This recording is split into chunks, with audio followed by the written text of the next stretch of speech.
Do you like your job? What about the people you work with? Well, a new report shows that social media giant Facebook is struggling to keep its employees happy.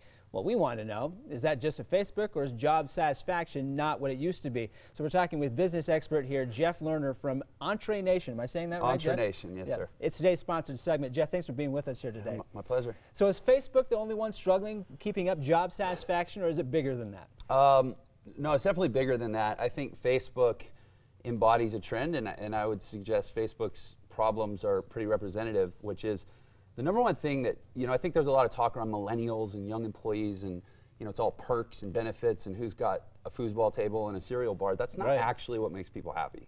Like, people are still people, and people want to have meaning and value and mission and purpose, and Facebook's struggles with employee satisfaction, I think, correlate to Facebook's struggles with their mission and purpose and their bigger troubles. So what's Facebook not doing? Obviously, you're doing the stuff like the Google things you mentioned with all the foosball tables and everything else. What are they missing? So I'm a big book guy. Like, I read a lot, and so I would say my talking point is it's all about language and culture. My book recommendation is a great book called Tribal Leadership, which is all about language and culture. But I suspect Facebook has a language and culture problem, and it starts at the top, but it's all about the fundamentals of what are people talking about, what is their reason why they go to work every day, and ultimately when it comes down to just being about money and perks and status, you're not building a solid organization at that point. So if you're one of those people out there, whether you work for Facebook or anybody else, and you know what, you say to yourself, I'm not happy with where I'm working, what can those people do to be happier with their job, or what can their bosses do to make their situation better? It's always a leadership problem. I'm there's a book called Extreme Ownership, like this concept of, like, as a leader, it is my problem, is my mandate, is my responsibility to fix it. And again, I think a lot of times we like to pin it on changing in trends and millennials, and they job hop and all this stuff. But at the end of the day, if you build a strong organization with really clear mission that's not just talking point lip service, that, like, you're really doing great things and you articulate that as the fundamental language of your culture, people are attracted to it.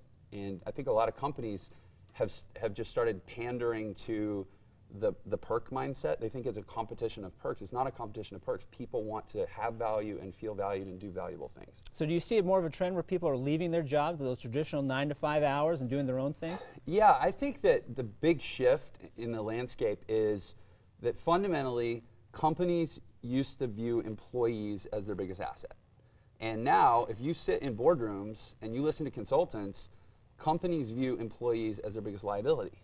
It's just, and the way— How does that change from something that we value to someone who's like, yeah, they're really good, this is an issue, that we have workers? Automation, technology, process enhancement, the conversation in boardrooms now is how can we get the same or more with fewer people? And there didn't really used to be avenues to do that, because a human was a human and they did the work and you couldn't duplicate that. But now there's technology. And that's only more of that's going to be changing, more of that to come. Yeah, and I think employees fundamentally feel it more than they understand it. It's kind of like a seismic shift. They just get, like, my value and my standing within my own company has changed. That's why they move more. That's the underlying, like, tectonics of it. But interesting. Yeah. I mean, it's interesting stuff. My perspective, anyways. We don't have time to go through everything here this morning, but people want to learn more about you and some of the ideas that you're unveiling here. Where do they find you? So go to entreinstitute.com. We basically have training for people who are sort of exploring this. They're feeling the land under their feet shifting a little bit, and they're exploring this avenue of, maybe I could do my own thing. Maybe I could control my own schedule. I mentioned I haven't had a job since I'm 16, and people are like, how'd you pull that off? Yeah, and I'm like, well, go check it out. I'll teach wild. you, Yeah, so that's what they do over there at Entre Institute. We'll have a link on our website, abc4.com/GMU. Talking this morning with Jeff Lerner from Entre. Jeff, thanks for being with us this morning.